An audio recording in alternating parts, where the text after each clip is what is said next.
మహోన్నతుని చాటున నివసించువాడే,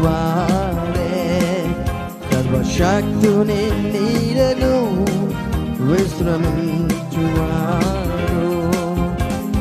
ఆయనే నాకు ఆశ్రయము, నా కోట, నా దేవుడని.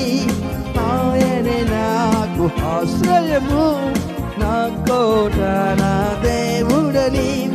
యెహోవాను స్తుతించెదను, యెహోవాను చాటెదను, యెహోవాను స్తుతించెదను, యెహోవాను చాటెదను.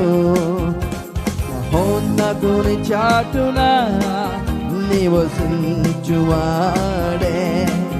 సర్వశక్తుని నీడను విశ్రమించువాడు.